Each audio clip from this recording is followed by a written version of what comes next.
Ninakusalimu kwa jina lipitalo majina yote. Hili sio jina la mtu awaye yote, bali ni jina la Bwana wetu Yesu Kristo. Karibu katika mfululizo wa masomo ya kesha la asubuhi kwa mwaka wa 2025. Mwinue Yesu juu, sehemu ya pili.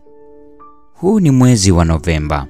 Tunapojifunza mada kuu isemayo Mwinue Yesu juu kama mwombezi na hakimu wetu asiyekosea.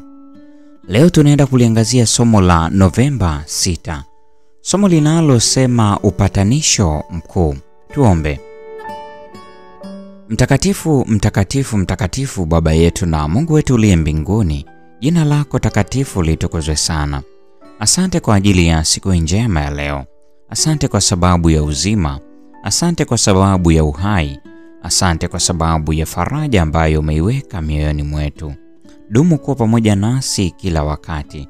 Tufundishe kuyatenda mapenzi yako. Tusamehe dhambi zetu, ukatusafishe na kututakasa. Tembea nasi tunapojifunza somo hili katika jina la Yesu. Amina. Upatanisho mkuu ni mada iliyojengeka katika kitabu cha Matendo ya Mitume sura ile ya 4 aya 12. Neno la Mungu linasema, wala hakuna wokovu katika mwingine awaye yote, kwa maana hakuna jina jingine chini ya mbingu walilopewa wanadamu litupasalo sisi kuokolewa kwalo. Adamu akiwa katika hali ya kutokuwa na dhambi, alikuwa akifanya mawasiliano ya wazi na muumbaji wake. Lakini dhambi ilileta utengano kati ya Mungu na mwanadamu, na upatanisho wa Kristo pekee ndiyo ungeweza kuziba pengo hilo kubwa na kufanya mawasiliano ya baraka au wokovu yawezekane kutoka mbinguni kuja duniani. Bado mwanadamu alikuwa ametengwa kumwendea muumbaji wake moja kwa moja, lakini Mungu aliwasiliana naye kupitia Kristo na malaika.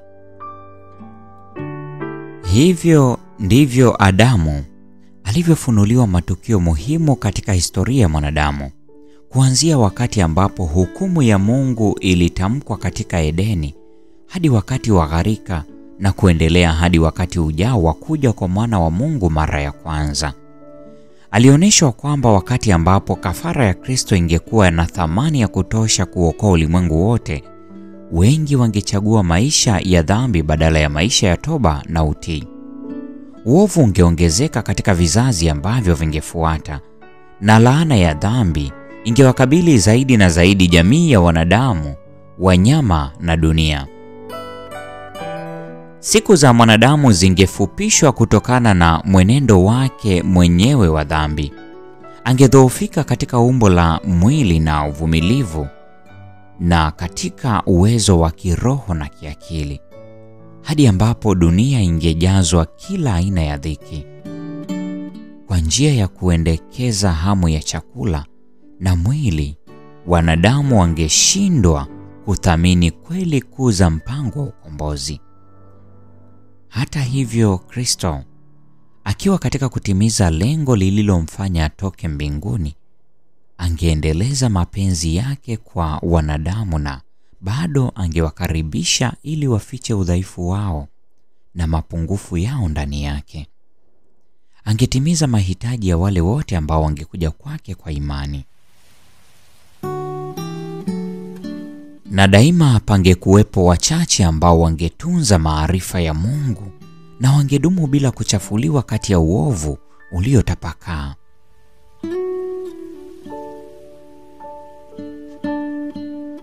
Sadaka za kafara ziliagizwa na Mungu ili ziwe kwa mwanadamu ukumbusho wa kudumu na utambuzi wa toba ya dhambi yake na ungamo la imani yake katika mkombozi aliyeahidiwa. Zilikusudiwa kusisitiza katika jamii ya wanadamu walioanguka juu ya kweli makini kwamba dhambi ndiyo iliyosababisha mauti. Kwa Adamu, utoaji wa kafara ya kwanza ulikuwa utaratibu wa ibada wenye maumivu sana. Lazima mkono wake unyanyuliwe ili kuondoa uhai ambao Mungu pekee ndiye angeweza kumpa kiumbe. Ilikuwa mara yake ya kwanza kabisa kushuhudia kifo, na alifahamu kwamba kama angekuwa mtiifu kwa Mungu, pasingekuwepo kifo cha mwanadamu au mnyama. Kadiri alipomchinja mnyama huyo wa kafara asiye na hatia, alitetemeka kwa wazo kwamba lazima dhambi yake ingemwaga damu ya mwana-kondoo wa Mungu asiye na hatia. Tukio hili lilimpa utambuzi wa kina na bayana kabisa wa uasi wake, ambao hakuna kingine chochote isipokuwa kifo cha mwana mpendwa wa Mungu pekee ndicho kingeweza kufidia. Na alishangazwa sana kwa wema mkuu usio na ukomo ambao ungetoa fidia kama hiyo ili kumkomboa mkosaji. Nyota ya matumaini iliangaza katika kipindi cha giza na chenye kutisha cha wakati ujao, na kuondolea mbali huzuni yake kuu.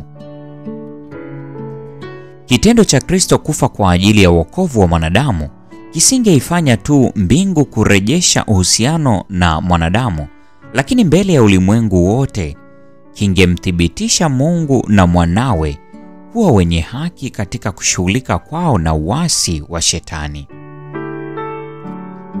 Patriarchs and the Prophets, ukurasa wa 57 hadi 69. Kumbuka leo ni Novemba 6 ya mwaka wa 2025, tulipojifunza mada isemayo upatanisho mkuu.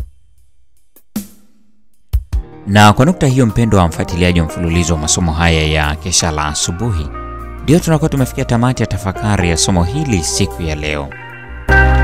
Tunapohitimisha somo hili zuri siku ya leo, tutakuwa tukisikiliza wimbo kutoka kwao Orion Music Ministry, Hatuna Mashaka.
Bwana